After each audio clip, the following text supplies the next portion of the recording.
Please ఈ వీడియోని ఒక లైక్ చేసి సబ్స్క్రైబ్ చేయడం మర్చిపోకండి. ఇంకా రఘురామ్ కూర్చొని బాధపడుతూ ఉంటాడు. ఇంకా అప్పుడే జానకి వస్తుంది. ఇంకా పద్మ అన్న మాటలు గుర్తు చేసుకొని బాధపడుతూ ఉంటాడు.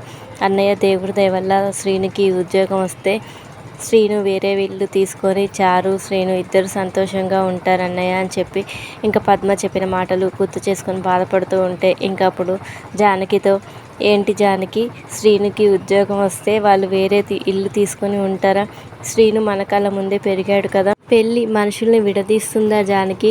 మనం ఎప్పుడైనా శ్రీనుని వదిలి ఉన్నామా అని చెప్పి ఇంకా రఘురామ్ బాధపడుతూ ఉంటే ఇంకా జానకి కూడా రఘురాముని చూసి బాధపడుతుంది. చారు ఇంకా మెలకు రాగానే వాళ్ళ నాన్నకి ఫోన్ చేసి, నాన్న, శ్రీను బావ ఇంటర్వ్యూకి వెళ్ళాడు, ఎలాగైనా ఈ ఉద్యోగం శ్రీను బావకే రావాలి, నువ్వేం చేస్తావో నాకు తెలీదు అని చెప్పి ఇంకా చారు అంటుంది. ఇంకా చారు వాళ్ళ నాన్న శ్రీను ఇంటర్వ్యూకి వెళ్ళకముందే ఇంకా అక్కడికి వెళ్ళి వాళ్ళకి లంచం ఇచ్చి ఎలాగైనా ఈ జాబ్ శ్రీనుకు రావాలని చెప్పి వస్తాడు.